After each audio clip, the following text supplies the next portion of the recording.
is the Investor Connect podcast program. This is Hall T. Martin. I'm the host of the show, in which we interview angel investors, venture capital, private equity, family offices, and many other investor groups for startups and growth companies. I hope you enjoyed this episode. Thank you for joining us.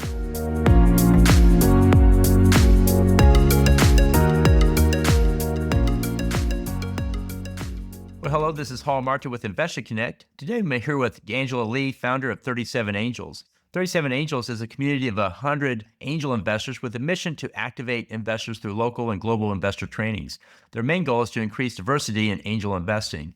Many of the members are former entrepreneurs who understand the highs and lows of business building. As such, they are committed to transparency and communication and providing advice grounded in empathy. We primarily invest in early-stage companies and are sector and geography agnostic. Angela, thank you for joining us. Paul, thank you so much for having me. Great. Where are you calling from today? I am in New York City, which is where 37 Angels is based and also where I hang out most of the time because I'm also a professor at Columbia Business School. Great. Well, tell us more about your background. What did you do before this? I very much come to the world of investing from being a founder. So I went to UC Berkeley during the first dot-com boom, and so very much started a company when, money was falling from the sky in the late 90s. Have been an entrepreneur several more times. On the more corporate side, I was a product manager for a number of years. I worked at McKinsey for a number of years. And these days, I am mostly a professor.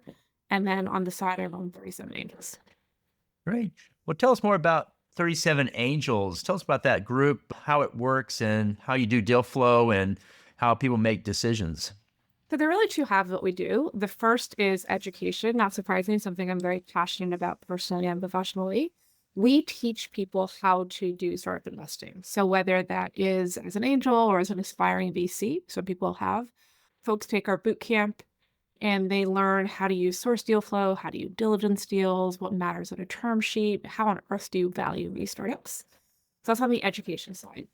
And then on the investing side, we are looking at about 2,000 companies a year to invest in 10 each year. We've been doing this for a while, so we've invested in over 110 companies at this point. Great. Well, pandemic changed things quite a bit for angel groups, but how is the group growing post-pandemic? So what I would say is that in some ways, very little has changed, right? So startup investing, as you know, is a very long-term game. So we try to always teach our investors to not be too reactionary to what's happening, this quarter in the public markets. So I think a lot of it is just reducing any anxiety people are feeling because, public and private market investing is related. And then I would say one thing that everybody is feeling in this ecosystem is just liquidity, right? So I think it's not something I talked as much about maybe 5 years ago, but now everyone is really focused on when is this company going to exit? Can we nudge founders to exit? Because folks want to see those returns. So what do you think is the main challenge of running an angel network post-pandemic? What do you see out there these days? I think that one thing is just cat herding, right? The thing about being an angel investor is, we have 100 investors in our network, and so there's a lot of cat herding. Also, the world is more distributed. A fun fact is pre-COVID, the average distance between a founder and their lead investor was about 100 miles. Post-pandemic, we're at 600 miles. So it is a much more distributed world, and that means that we are working with founders who are managing distributed teams, and we're also just physically a little bit further apart, and that makes account herding just that much more difficult. Okay. And what do you see as a potential reward in angel investing today? For example, how much are companies selling for in your group? So we try to only invest in companies when we see a 10x return, meaning if I put in $100,000, I'm going to be able to take out $1 million, and that has not changed. We are lucky enough that we have done that quite a few times in our portfolio. 3 of our portfolio companies have IPO'd, and about 18 of them have been acquired. So we are very lucky to be in that kind of top decile of returns. And the goal is to turn your money into 3x over 10 years or have a 20% internal rate of return. And thankfully, we are hitting those numbers. But beyond that, I always tell people there are so many reasons to do this above and beyond the financial rewards. It is such an amazing network to be a part of. I learn every single day. And it's really exciting to be a part of the change that we are all going to be experiencing as consumers, business people through the rest of our lives. Well, certainly your returns are different from other angel groups. Not everybody's in the top 10 decile, but what are the other differences between your group and just general angel networks out there? I think that three things we really hammer home are efficiency, transparency, and empathy. So from an efficiency perspective, we guarantee from pitch to funding decision is 4 weeks. And we might be one of the few angel networks that guarantees a timeline. And we very much try to work at the pace of VCs. On the transparency side, we try not to tell founders maybe too often. If it's a no, it's a no. I think the worst thing an investor can tell a founder is maybe and waste a lot of their time. And then on the empathy side, a bunch of the investors in our network, myself included, are former founders. So we really know what it's like to be in their shoes. And, yes, our financial performance has been very good, but the statistic I'm the most proud of is that we have a bunch of founder testimonials on our website from founders saying, hey, this is a great network to work with. They're efficient, they're helpful, they add value. 75% of those testimonials were from founders who we did not give money to. And I think that is really important because we say no, 99% of the time, and our reputation is made up of the people we say no to. And if you can do that in a thoughtful and transparent and helpful way, it is good for the founders, but it's also good for us. Great. What do you see about diversity in angel groups, in particular your own? So the reason why we're called 37 Angels is because when we started, only 13% of angels were women, and we wanted to close that gap from 13% to 50%. Over a decade later, we're at high teens, 20% of angels are women. So it's getting better, but the ecosystem is incredibly undiverse. I'm sure a lot of you've heard only, 2% of all venture capital and angel funding goes to women founders. So we are really focused on closing the diversity gap on the side of the investor. So we are neutral in terms of what we invest in, but our investors are primarily female. Great. Well, let's talk about where angel groups are going in the future. There's so many new things out there. How do you think the angel group model will evolve over time? So I think we are seeing a lot of different ways to invest in startups. So one is the way that people are organized, right? So whether it is via a syndicate, whether they're pooling money, whether they're not, how people are making decisions to invest. And then the other thing is around crowdfunding, right? There are, as opposed to having to write a $25,000 check, there are many, many websites out there that now allow you to invest in, one company for $1,000. So that's great. And then I think finally, another difference with angel investing is that people are expecting the angels to help and to support their portfolio companies post investment. So I met an angel group leader the other day here in Austin, and they likened the angel group as a marketplace, matching startups and investors. So they look like, well, we're just a marketplace. What's your reaction to that? I think it's not an inaccurate way. We think of ourselves as like a curator of deals for the angels in our network. And so, we look at a couple thousand a year, but we only introduce the best 50 to our angels. So that's really what they're getting access to is deal curation. And I also think that, again, as the world gets a little bit more distributed and maybe a little bit more lonely, I'm surprised at how much people just want to hang out together, right? Which is, people are traveling together, they're starting businesses together, they're helping each other find jobs. The word network is very intentional in the sense that people want that network of like-minded, successful, intellectually curious people to not just invest alongside, but work alongside, network alongside. Well, I've found that angel investors are looking for validation and not just from the founder with more information. They're looking for more information from those who are not in the startup. And so that's usually other people in the network, especially with those with domain knowledge. How often do you have people lead the deals with domain knowledge versus it's more of a party round? We just all come together and share what we have.